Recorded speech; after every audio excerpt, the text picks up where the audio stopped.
ആ ചേട്ടാ good morning. ആ നീയോ കേറി വാ. പുതിയ മീൻകുളം എന്താ സെറ്റ് ചെയ്തെന്ന് കേട്ടല്ലോ. അതെ ഇതാ. ആഹാ, ഇതെന്താ റെഡിമേഡാ? ആ നമ്മുടെ വാട്ടർ ടാങ്ക് ഉണ്ടാക്കുന്ന കമ്പനിയില്ലേ റിഗാറ്റ, അവരുടെ പ്രൊഡക്റ്റാ. ഇത് അത്യാവശ്യം വലിപ്പമുണ്ടല്ലോ. 1000 ലിറ്റർ കപ്പാസിറ്റിയുള്ള ടാങ്കിന് 4 അടി ഡയമീറ്ററും 3.5 അടി ഹൈറ്റും. ഇത് എന്ത് മെറ്റീരിയലാ? നമ്മുടെ വീടിന് മുകളിലിരിക്കുന്ന വാട്ടർ ടാങ്കൊക്കെ നിർമ്മിക്കുന്ന അതേ മെറ്റീരിയലാ. LLDP plastic. എങ്ങനെയാ അതിന്റെ വില? 500 ലിറ്ററിന്റെ ടാങ്കിന് 3000 രൂപ. 1000 ലിറ്റർ ടാങ്കിൻ്റെ അകത്ത് നമുക്ക് 100 മീൻ കുഞ്ഞുങ്ങളെ വരെ വളർത്താം. ഇതിലിപ്പോ ഏതൊക്കെ ടൈപ്പ് മീനുകളാ ഉള്ളേ?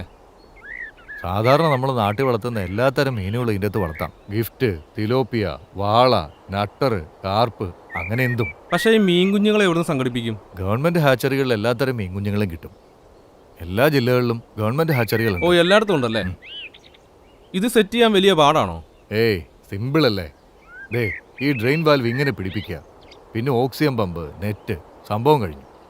പിന്നെ ഇത് UV പ്രൊട്ടക്റ്റഡാ. മുറ്റത്തോ ടെറസിലോ എവിടെ വേണേലും വെക്കാം. വീട്ടിലൊരു പഴയ വാട്ടർ ടാങ്ക് ഇരിപ്പുണ്ട്. അതിന്റെ മുകൾ ഭാഗം കട്ട് ചെയ്ത് കളഞ്ഞിട്ട് ഇതുപോലെ അങ്ങ് ഉപയോഗിച്ചാലോ? അബദ്ധമാണ് ഈ കാണിക്കാൻ പോണേ. വാട്ടർ ടാങ്കിന്റെ മുകൾ ഭാഗം കട്ട് ചെയ്ത് കഴിഞ്ഞാൽ അതിന്റെ ബലമെല്ലാം പോയില്ലേ. വെള്ളം നിറഞ്ഞാൽ ടാങ്ക് പൊട്ടിപ്പോവും. ഓ, അത് ശരിയാ.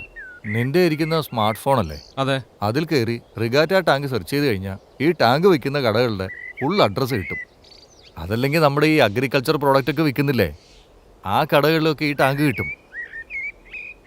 ഒരെണ്ണം വാങ്ങി വെച്ചാൽ സമാധാനത്തോടെ മീൻ വളർത്താം. ഇനി എന്തെങ്കിലും സംശയം ഉണ്ടോ എൻ്റെ നമ്പർ പിടിച്ചോ, എന്നെ വിളിച്ചാൽ മതി. ആ ശരി ചേട്ടാ, എന്തെങ്കിലും സംശയം ഉണ്ടെങ്കിൽ ഞാൻ ചേട്ടനെ വിളിച്ചോളാം. ആ നമ്പർ ഒന്ന് തന്നെ.